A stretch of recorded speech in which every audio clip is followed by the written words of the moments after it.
Welcome to Misunderstood, where we talk about identity, the meaning of the word race, and explore the multicultural and multiracial experience through personal stories, candid conversations, and expert insight. I'm Hannah Lee. Thank you for being here. In today's episode, Misunderstood is all about sharing stories and ideas for you to consider and form your own opinions based on your knowledge and experience. My hope is to explore, learn, and grow together with you. I don't claim to have all the answers. My aim is to start conversations around these topics. I'll be talking to Tina and Nacho, who after a one-night stand in Miami, became friends and eventually entered a committed relationship. From sharing a home with roommates in Miami to living in Tina's childhood room in Germany, to transitioning to a life in a cozy 5-square-meter camper van, and then finally settling into an apartment in the vibrant city of Buenos Aires, Tina and Nacho have continuously embraced new challenges and circumstances. Their story is all about adaptability, not just in their intercultural relationship as a couple, but also as individuals. Join us today as we dive into the day-to-day realities of living together in Argentina, exploring both the challenges and celebrations that come with merging two distinct cultures and creating a life together. I have to adapt both nachos to the customs of Germany for Tina and the customs or the local customs for my friends and family, because otherwise there's gonna be conflict for sure. For example, do I have to get naked fully? How do they do that? And like, what is culturally appropriate in a way? And I was very concerned about that beforehand because I obviously know how things are running in Germany. I've been to gynecologists' appointments like minimal once a year since I'm a teenager. So I know how it is there. But I was like, I don't want to offend anyone here, so I don't want to be rude. So I need him to translate for me just to make sure. Sure, a long distance relationship was doable and we did it, but for us always the north was to be together. So she didn't accept my first proposal. You didn't propose.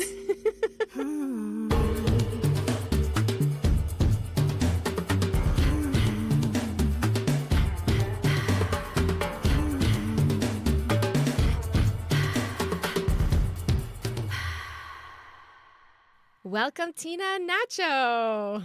Yeah, thank you. Thank you so much for inviting us. I've been so looking forward to having you on. I've been following you on Instagram and seeing all of your interesting, educational, funny videos, and I'm so happy to have you here today. Thank you so much for having us. Yeah, so we have a lot to talk about, but I guess we always start with a few facts or fun facts. So if you guys are ready, take it away. So I'm gonna start. Fun fact about me is that I don't like cheese that's sliced, but I like cheese when it's in cubes.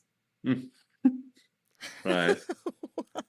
Okay, let's say you're hungry. You're at a friend's house and they offer you sliced cheese. You're going to say no. You'll be like, I'll pass. Depends on how hungry I am. When it's like just sliced, it just feels weird in my mouth. For example, I can't eat flan either because of the consistency of it, because it's so wobbly, and I just have an issue with that, I think. And that's the same with sliced cheese, but weirdly, when it's in cubes, it's totally fine. But yeah, if I was starving, honestly, I guess I would eat sliced cheese as well. Okay, so no wobbly food. I can see how that can be off-putting. What about you, Nacho? Well, I would say I am your stereotypical Argentinian. I drink wine, I eat meat. I drink yerba mate or mate for the mornings, afternoons, nights. But against the stereotype of Argentinians, I don't like football or soccer that much. What? Yeah, I don't. We got to protect you. There's going to be people knocking on your door right now to kick you out of the country. Truly, yeah. What do you not like about it? It's boring, except when the national football team plays. Then I'm all in. Yeah, but in general, no. It's exciting when there's a goal, but that doesn't happen very often in 90 minutes. Yeah. So, what about the two of you? Any duo fun fact? Actually, there's one that for us it's quite normal because we integrate it into the way we communicate, the way we speak. But we realized that because we traveled in a camper van for 1.5 years through Europe, that we picked up words in the countries we were at that we especially liked. For example, instead of saying potato, we say potati. I think that's the word in Sweden for potato because we thought it's cute. And now it's like, oh, we have to buy potatis. And it's like for us, it's just so normal that we don't even think about it anymore. But if you think about it, it's kind of cute. And then there's another word, for example, instead of hurry up, we adapted from Slovakia. We say shup shup. Shoop shoop. Because they would say shup shup. And so we just adapted it in our daily language. And sometimes I'm wondering if people like, and then we have like, okay, we communicate in English. We grabbed some words while traveling in a camper van. Then we have German that's heavily influenced, like in the way we communicate as well, and Spanish. So I sometimes wonder if people, if they would listen to us, what they're actually thinking, like, must be kind of weird, to be honest, to just like be or sneak to our conversations and just we have a weird way of communicating, I think, because of this. Like the words, they not always making sense, but to us it totally makes sense.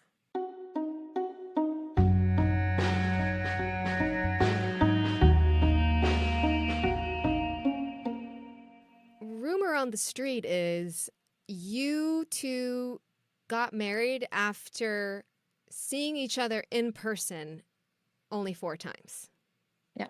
That's right. Please explain.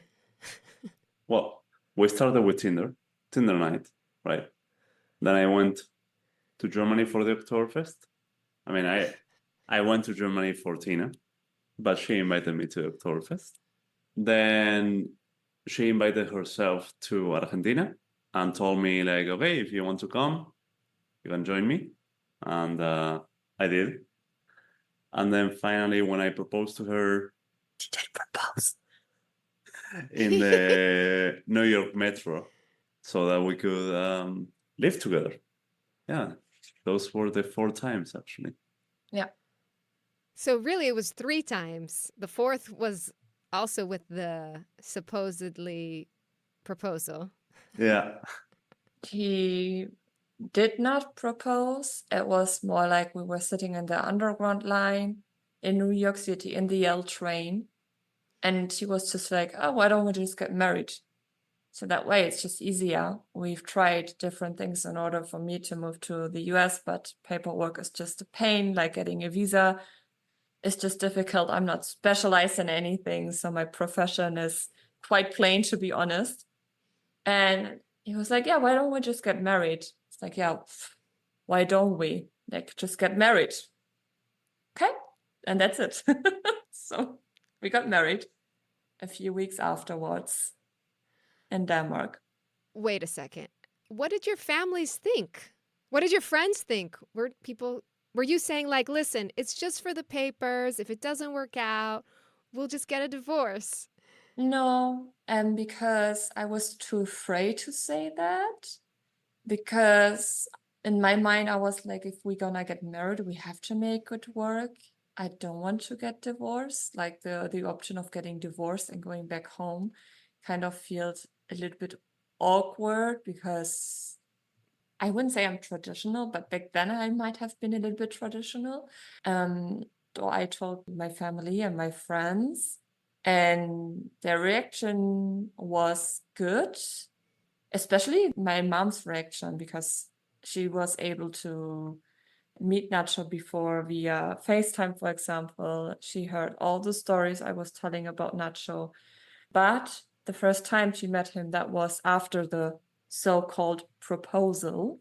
So the deal was sealed more or less already by then. And I just had one friend in reality that was a little bit concerned.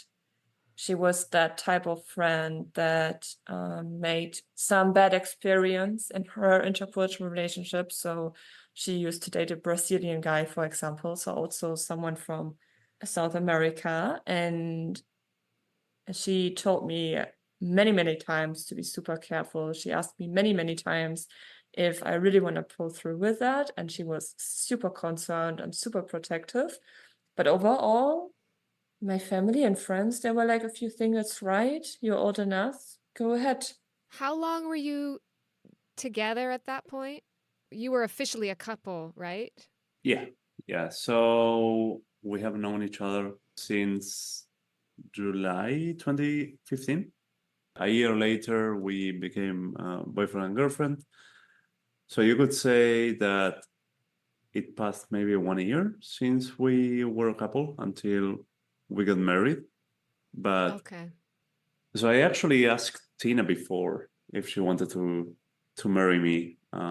We were at a bar in Salta, in another state here in Argentina. And because for us, it was utmost important to be able to live together. Sure, a long distance relationship was doable, and we did it. But for us, always the north was to be together. So she didn't accept my first proposal. You didn't propose. Uh, What would a formal proposal look like? I went to the German one. There's a way you do it in Germany? There is a traditional way to do it in Germany, but you have to be from the south of Germany. And traditionally, men would place a keg of beer at the house door of the lady, knock on the door, and if the lady comes out and starts dancing around the keg, that means yes. Otherwise, the lady would take the keg in, and that's a no. So, Oh my gosh, that's brutal. I don't know where he got that from. I don't even know if it's a tradition, honestly. But somehow he read it somewhere, or I don't know, he saw it on YouTube. I don't know. I have no idea. And he did that as well in the underground station in Munich. And he would dance around the beer. oh yeah. This is something that happened? He did that, yes. But instead of me dancing around it, he danced around it. You brought a keg of beer to the underground in Munich? It was just a bottle of beer, but yeah. In that case, it was more like a symbolism. It was a keg. That's very romantic. Yeah. It was just empty. It was a keg, and he stole it from the Oktoberfest. Yeah. Okay, so you happened to be intoxicated. You were a little bit drunk, maybe. Yeah. You were having a good time. But what are you expecting him to do, Tina? What's the proposal you want? So he should just directly ask me, going on his knees, and put a ring on my finger. I mean, we do have our rings, but they were just, I think, together 80 euros. You want an expensive ring? Not an expensive ring, but a ring with an engravement of our date, for Okay. example. Oh, that's very specific. Okay. Yes. So we don't Nacho, have are you that. taking notes? I'm taking notes, yeah. She wants a ring that's more expensive than 80 euro. She wants an engravement with your wedding date on it, right? Not the date that you first met. Is that correct, Tina? Yeah. Yeah. Wedding date engraved on the wedding ring. She wants you to get down on one knee and say, Tina, will you marry me? Is that correct, Tina? Or do you want him to say anything else before he says, Tina, will you marry me? Do you want a speech before? No. Like, Tina, No. we've been together. You're the love of my life and you're so beautiful. And then say it? Or just directly knee to proposal? No, he can go directly on his knee and propose, because That's those things, you're the love of my life, honestly, I hear them every day. So I'm Okay. aware of it already. And yeah, it sounds weird the way I said it, but I think you know what I mean. Yeah. Okay, great. So cool. So keep me posted. Thank you. I'm glad we clarified that. I was going to say do it now, but the engraved ring, that takes a little bit of time. So Yeah, it's true. logistically, you couldn't do it right now.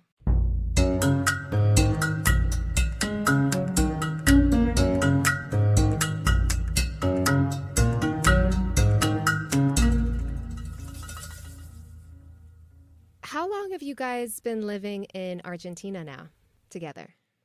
We have landed in Buenos Aires in February this year. So about 6 months now. Wow, so it's fresh. Everything is fresh. Especially for Tina. Wow. Yeah. For my part, I'm now realizing that it might just take one more year or so until I would see my family again. It's definitely a process. It's great to be here. We love it.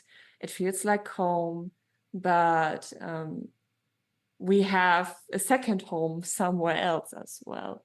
And that's just like finding the balance is not always that easy. And I think this is what we are slowly realizing, that this will be the next hurdle as well for us. Now that we're adapted, that would be the next step. Like, how do we manage that? So yeah, it's never getting boring. You've been posting all these videos of like all these different things like culture shock or things that you've been facing in your daily life now that you're integrating into Argentinian lifestyle and culture. And you posted a short video about having to go to the gynecologist. And I'm just going to let you take it from here. Apparently, a lot of, especially women, have been in a similar situation, and that's just crazy to me. But to get to the story, so what happened is a couple of weeks ago, I went to a doctor's appointment, and the thing here in Buenos Aires, you might think it's a huge city. Everyone is able to understand English. You'll be able to communicate in English, but that's definitely not the case. So up to the point where when you have a doctor's appointment, everything is in Spanish, and just with a lot of luck, you might have a doctor that speaks English. So that's like something I didn't expect. And we made this appointment, a regular checkup with the gynecologist. Nacho helped me with that because, as mentioned, everything is in Spanish. And I asked beforehand if the doctor is speaking English. Turned out she didn't. So I had to ask my husband if he wants to join me. And he obviously, because he's doing everything to make me feel comfortable, he's supporting me with everything here. Same way as I supported him with everything when we were living in Germany, because I knew how things were working there. He knows how things are working here. And he was like, yeah, okay, sure, I'm gonna join you. So what happened is that he also had to go into the doctor's room, like, how do you say, like the treatment room with me. And he sat down on the other hand. And yeah, basically the doctor did her job. And he was just sitting there being amazed, seeing that for the first time. And I was just like, I'm wondering what she's thinking right now, because it was like the total checkup, like everything, ultrasound, vaginal checkup, and the whole program. And he was just sitting on the other hand and just looking at me weirdly, but then also in a way that he was kind of amazed that this is how it works. And for me, it's normal. Nacho's making all these faces. Have you ever been to another woman's gynecology appointment? I haven't had the pleasure to know. This was my first, and I actually had to tell the doctor that yes, because Tina's Spanish is a bit rusty. Yeah, if I could go in with her. She was a bit hesitant, but in the end, she allowed me to. And yeah, it was quite interesting because I don't think it's like that for men.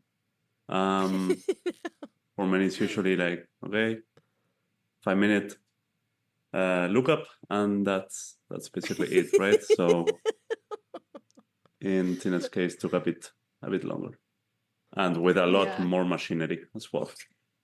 In our case, it's like hands, okay. For example, what I was worried about beforehand is, okay, if I go there, and this is also why I wanted him there to translate for me. For example, do I have to get naked fully? How do they do that? And like what is culturally appropriate in a way. And I was very concerned about that before, and because I obviously know how things are running in Germany. I've been to gynecologist appointments like minimal once a year since I'm a teenager. So I know how it is there, but I was like, I don't want to offend anyone here. So I don't want to be rude. So I need him to translate for me just to make sure I'm not in this, like, I'm not making it even more uncomfortable. It's already uncomfortable. And I don't want the whole situation to be weird or anything like this. I'm not sure if taking him, I think that made it a little bit weirder, to be honest, because like his facial expressions, his whole face was basically telling a story, and it was just like, okay, I'm kind of curious to know what he's thinking right now. But then again, I'm like, still weird situation. You're in the room and then you turn to Nacho and you go, do I have to get fully naked? And then Nacho, you turn to the doctor, does she have to get fully naked? Yeah. And then the doctor goes, In Buenos Aires, just the skirt down. And then you get like a little paper skirt. Okay. Not so spectacular. It was very informative for me. Natural sciences class, no? On the living object. You can get around, Tina, like if you go to the supermarket or if you hop in a taxi, you can get around in Spanish? Yeah. Okay. Yeah. So what are other situations where you definitely need Nacho to translate for you? So when it comes to, for example, being invited, like family events or seeing friends, and I still have an issue with the Argentinian accent, because first of all, they speak super fast, and second of all, I'm learning neutral Spanish, so my teacher is from Guatemala, and the Spanish here is a lot of sh, sh, sh. So instead of playa, they would say playa, or instead of lluvia, which is rain, they would say lluvia. So I don't understand everything, and also my brain just shuts off after 1 hour of Spanish. I can't follow conversations anymore. And that's when I need him to translate. Especially then when I feel like a discussion is getting heated, because I want to be part of the chisme. I want to know what's going on. I want to be part of the gossip. So chisme is a Spanish word for gossip. Yeah, so he has to translate for me. And also he has to translate in order for me to still participate in the conversation in a way, especially if it's about us, because we still get a lot of questions from his family when it comes to like our relationship in general, how it works. So they are still like super curious, even though we are together since 8 years already. For example, like one of the questions we get very often is, since living here, like, hey, how is Tina doing with her Spanish? Or they would recognize that I understand a lot, but I'm not speaking so much. Why is that? Are you speaking German together? Are you still communicating in English? Like a lot of those things that are where they're curious in order, like, how do we actually communicate and how does it work for us? They're very curious, which is great. And yeah, they always want to be part of everything. So definitely the Argentinian way of living and family dynamics here is just so different what I'm used to. And yeah, they want to be part of everything in a way. So they're quite noisy, but not in a bad way. You just have to be aware that this is a thing here. And in order to respond the proper way, I need Nacho to translate for me.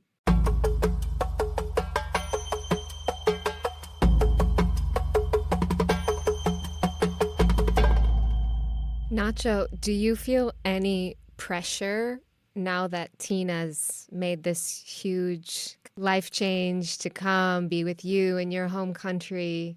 So myself, I feel very responsible for Tina's health and well-being here in Buenos Aires. So Buenos Aires, although it is the safest capital in Latin America, I have the experience of having had some bad encounters here and there in the city. And so I know how it feels to have your phone snatched or to get robbed on the street, basically. So what I feel most responsible for Tina is when she is alone, for example, going out, right? I have recommended to her what to do or how to travel around public transportation, especially when most of the phone snatching happens. And sure, it's such a minimal thing because in the end, it's just material, right? But I can't imagine myself as a foreigner in a new place without my phone, without being able to communicate in the language, how it must feel. So that's my main worry nowadays. But besides that, everything else, in my opinion, is solvable. It's definitely, I remember the first time I went to Buenos Aires. So that was when I didn't even know if Nacho will be able to join me. At that point, we were just friends. And that day, Nacho had to work, and I just wanted to explore the city a little bit for myself. So I told Nacho, like, hey, I'll be off. I'll go to the city center. I'll take the bus he recommended me to take. And I went straight to the city center, went to Starbucks, got a coffee, sat down in the park, and then I went home to his mom's house because at that time Nacho was living in Miami, so that he didn't have an apartment in Buenos Aires. And he traveled from Miami to Buenos Aires just to see me as well. And his mom realized that I went out alone, and she got so upset with Nacho. Like, she almost started screaming at him. At that time, I didn't understand everything she was saying because I didn't speak Spanish. And she would tell him things like, Nacho later translated for me, but she would tell him things like, how could you, a blonde, beautiful, tall woman that's obviously not from here, and that's just like not responsible, and something could have happened to her. It's a dangerous city. And yeah, she was clearly upset with them. That was a couple of years ago. Buenos Aires was definitely different than what it is nowadays. It's safer now. Back then, I felt safe, but I've heard a lot of stories afterwards from other tourists, a lot of horror stories, things that happened to them. And I was like, okay, I think I was lucky because I just have another awareness when I walk through the streets of Germany in my little neighborhood where I grew up with 30,000 inhabitants. I feel super safe and I don't have to be aware of my surrounding. Why else here, when I'm on my phone, for example, I would just sneak to a corner, have my phone directly in front of me, make sure that no motorcycles coming from behind to snitch it off. And it's definitely different. So the whole way of moving from one street block to the other, making sure that you're just walking through streets with a lot of people and no side streets, for example, that are a little bit darker, maybe. Just something I'm still learning. But back then I wasn't really aware of it. So yeah. What are some of the other things that are different between what you know as familiar and life in Buenos Aires?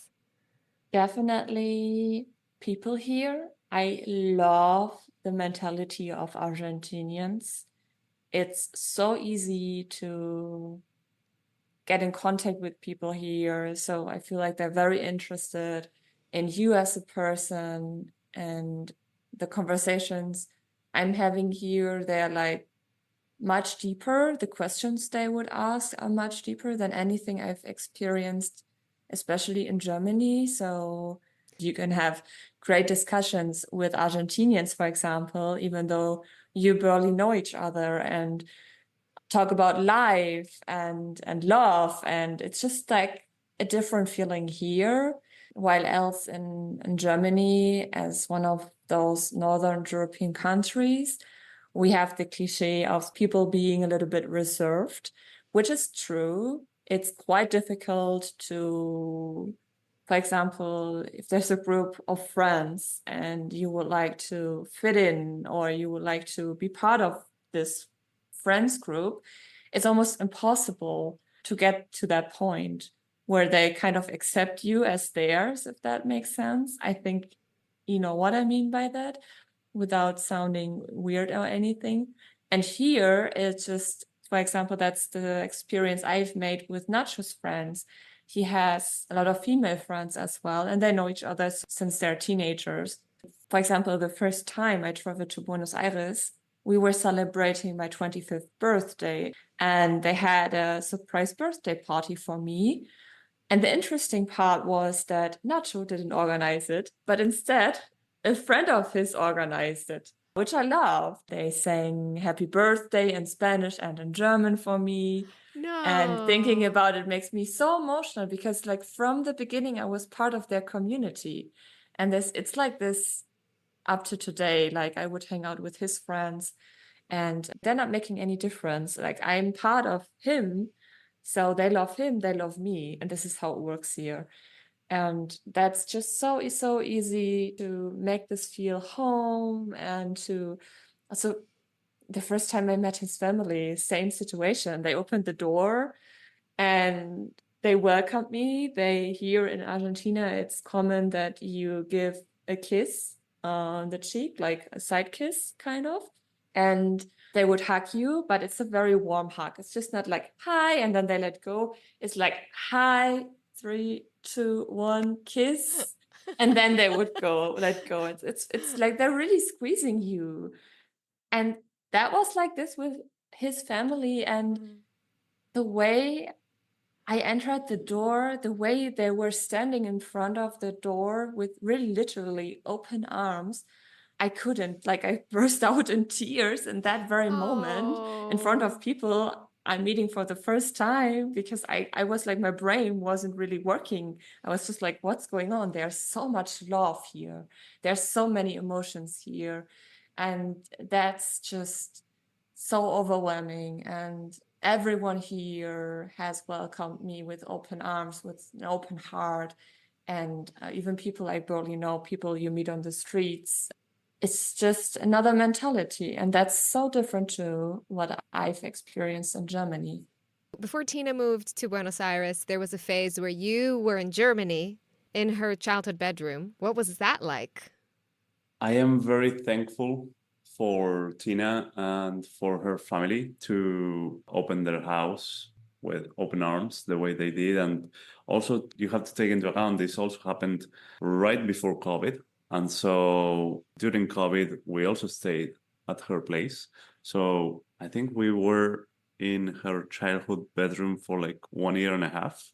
But yeah, it's always different to live with the parents of your wife than with just, a couple of roommates or alone for that matter, right? So on the first couple of months, it was a bit complicated for me because although I spoke a bit of the language, basically I was able to count to 10 or tell the day of the week or name about like 5 colors. Super useful stuff. Yeah, I know. It felt a bit rough. And also because the German culture is so much different than the Latin American culture for the matter, or Buenos Aires, or even American. I lived in Miami for 4 years. And well, you know what they say about Miami. It's so nice because it's so close to the States. The first language in Miami is Spanish. So I felt like at home there, but then going to Germany definitely felt like, wow, this is a new world for me. I think the Oktoberfest, the real Oktoberfest for me was an eye-opening experience. We have Oktoberfest here in Argentina as well, as there are some German colonies in the country, in the countryside, but it's nothing like the German Oktoberfest. Oh my God. For me, it was very interesting to learn that they even have a law for the beer purity. So Germans are not allowed to sell any beer that doesn't have the main 3 ingredients, right? Hops, water, and yeast. So all German beers have to have that by law. And yeah, I would say I learned to appreciate all these kind of things that I feel like the German culture or the Germans appreciate as well in regards to like punctuality, order, following the rules. Did you ever break the rules accidentally? Yeah, accidentally and not by accident. It's in my blood. Well, with driving, right? I can put some examples there. Apparently, okay, it's not everyone. Apparently, every German person I have ever driven with believes I am a bad driver. I don't think that's the case. And the funny thing is, Tina doesn't drive in Buenos Aires. So who is the bad driver then? Huh? I mean, it got to a point where my brothers, and they're used to a lot, like I wouldn't consider both of them being good drivers, but both of them would get sick when driving with Nacho, for example, and they would decline driving with him. And I think that's a sign already. People are getting sick. Yeah, Germans.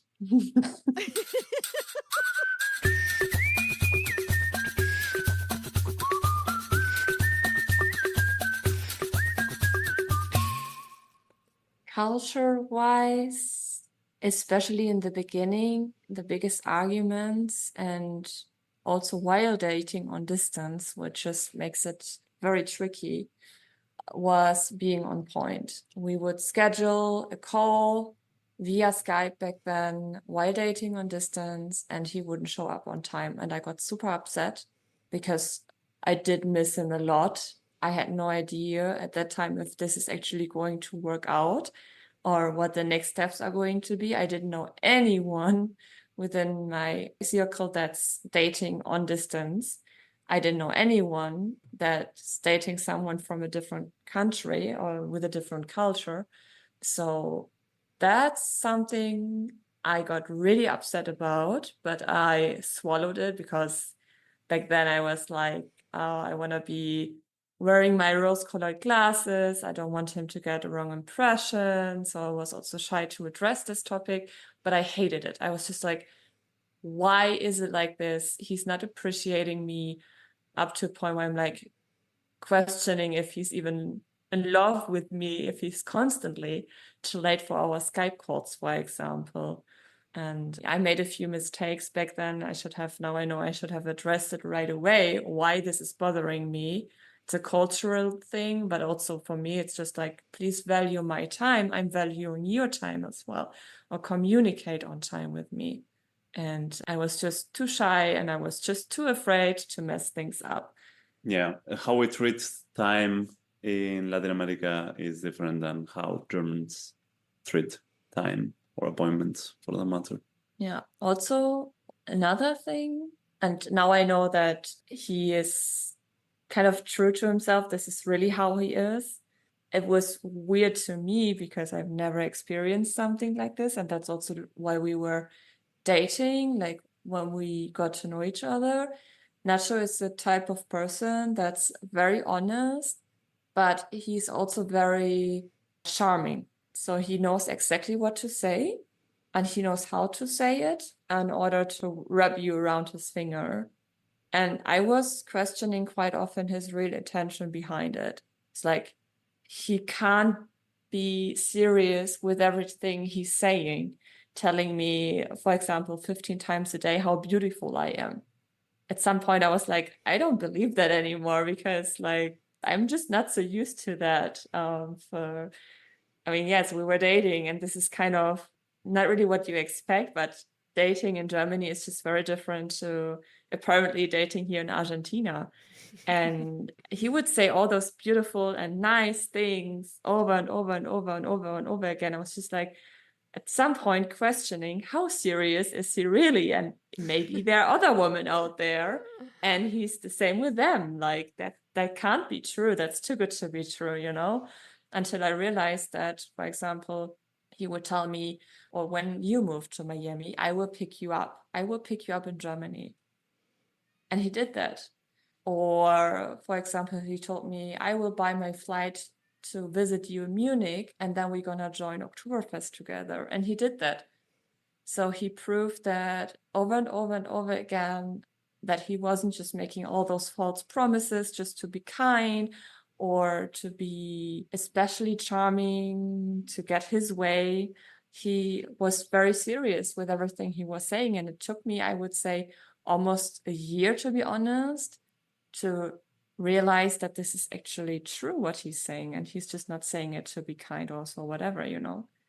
And that's, I think, a cultural difference as well. That's his personality, but also his cultural difference, in my opinion.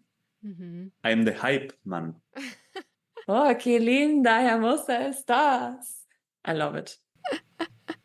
So you've both been impacted and influenced by the other person's culture, which has then changed you as people. I'm curious now, for example, that you've been with Nacho for so many years.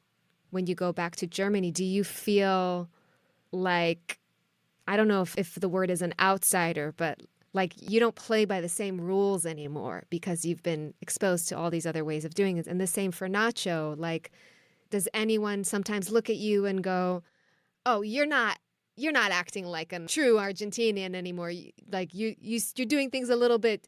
What do you mean your party started exactly on time, or I don't know what?"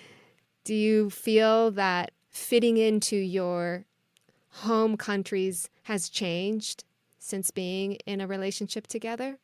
For me, yes, for sure. I lived 5 years in Germany, and in those 5 years, I had to kind of adapt to their customs as well.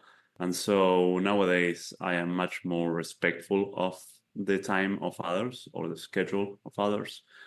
And so when we moved back, friends, family, they all say like how I changed in regards to that and how much more respectful I am from the order or the law and order, if you may, like how I'm respecting the rules and how I'm respecting everyone's time. And I think the conflict here comes where now I expect that from others. And I get disappointed when they don't provide the same level of respect to my time or to my ways. So yeah, I think I have to readapt to the Buenos Aires culture again in that regard. Although I prefer to be on time and I prefer to respect everyone's time. Here, if they tell you like, okay, we meet at 9, then you just start at 9. You head out of the house at 9 is what you're saying? Exactly. Yeah. Exactly. Yeah. How does that feel when you're like in this new place? You're not quite in the original place anymore. You're like a little bit in this in-between space now. So in that regard, I would say like there's two nachos.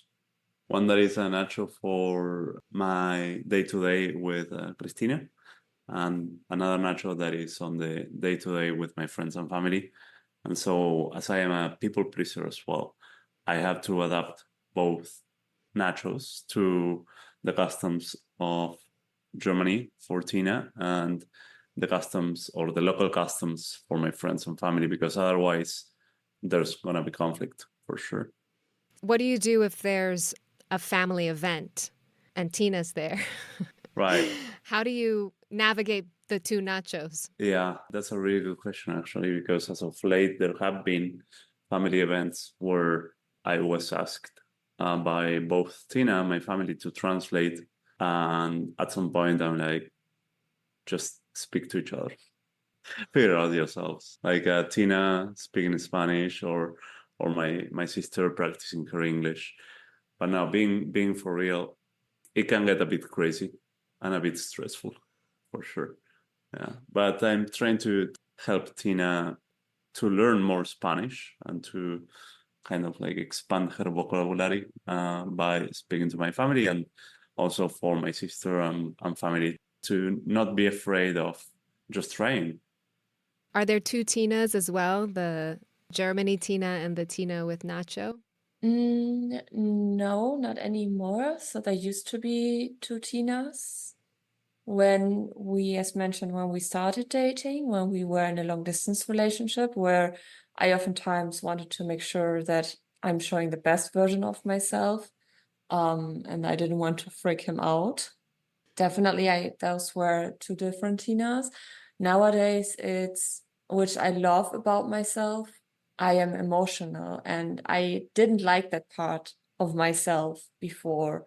And I really didn't think that this fits into the German culture in a way, because at least we appear emotional less, and showing emotions during many occasions would be a no-go, except you are with friends that are very close to you, or it's a topic that's in general very emotional. But I would cry for stupid things as well. And now that we are in this intercultural relationship where you really get to know each other, because you have to be quite open towards who you are, where you're from, your cultural background. You learn so much more about your own culture. You learn so much about the culture of your partner, that for me, I found a middle way where I'm like, okay, that's a little bit of the Argentinian culture, that's a little bit of the German culture. And for example, now I'm not afraid of showing my emotions anymore. So I know, like, okay, if I feel like I'm crying, I'm just going ahead and I cry, and I don't care anymore if they're like, I don't know, people sitting in front of me, I barely know, because this is how I feel, this is who I am. So it's either you deal with it or leave me alone. And that's definitely that part I got a lot from his culture as well, just being true to yourself in a way, and also being proud of who you are. So for me, it's just, I know that I don't fit in Germany anymore because I'm not that typical German anymore, but I'm okay with that. I don't have to be that person, because I am who I am. Sounds cheesy, but this is who I am. This is what you get. Either take it or go. That's definitely one of my biggest learnings, and that's one of those things I'm so proud of, that I got to that point where I don't have to adapt depending on the setting where I am.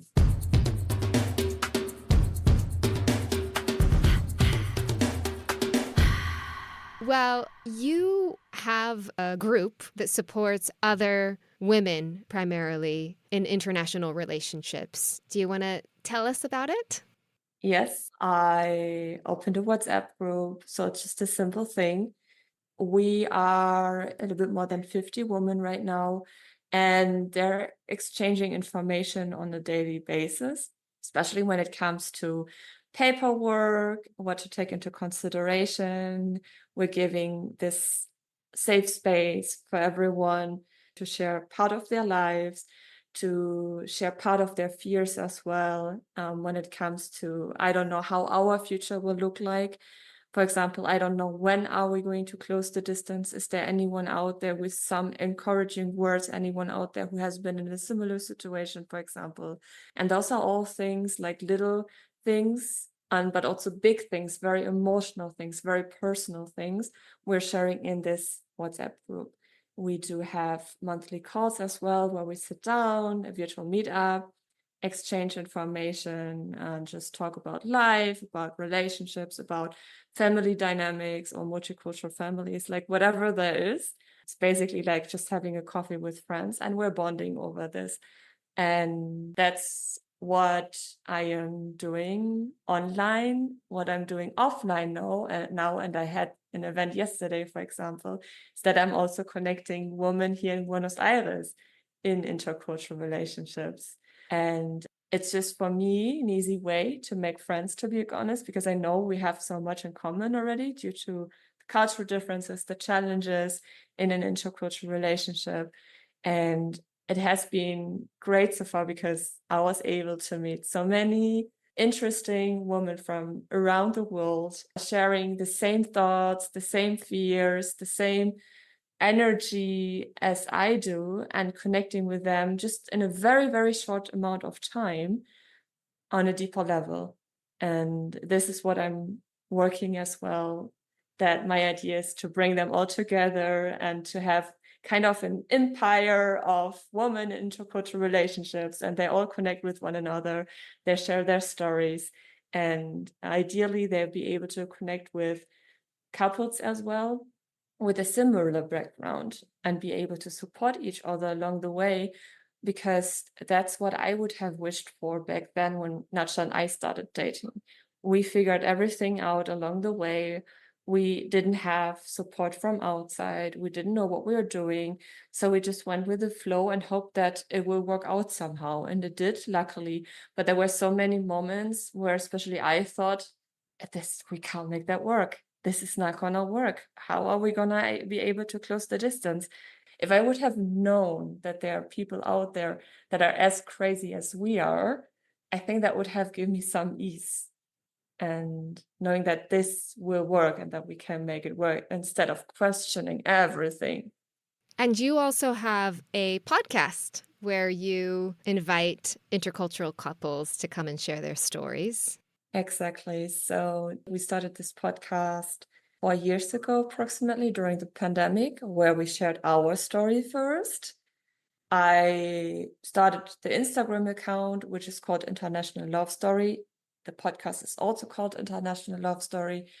And it's my baby now, where I sit down with couples from around the world, where they share their love stories, but also with experts in the field of how to raise kids in a bilingual setting, for example, sitting down with therapists on specific fields or with experts that are specialized in the field of online business, because that's also a big, big part. You have to be flexible in an intercultural relationship.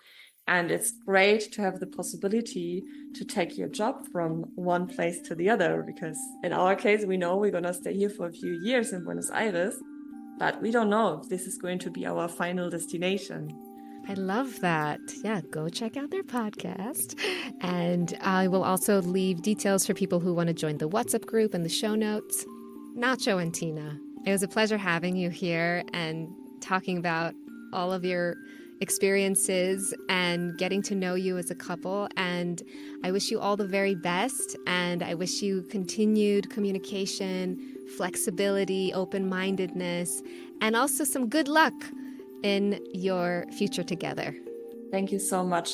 It was great to talk about our love story here on your podcast. Thank you so much for inviting us. And yeah, I've definitely learned the one or the other thing about my husband today. Yeah, it was so much fun. Thank you so much for inviting us. Well, if you enjoyed this episode, please follow, subscribe, leave a review, share it with anyone who you think will benefit from this. You can write in to mixunderstoodpod@gmail.com or leave a voicemail at 323-524-8662. And you can also join the Patreon and support this podcast. All right, so I'm going to say goodbye and good night, because it's nighttime there in Buenos Aires. Bye! Bye! Ciao! This episode was produced by me, music by Matthias Kunzli.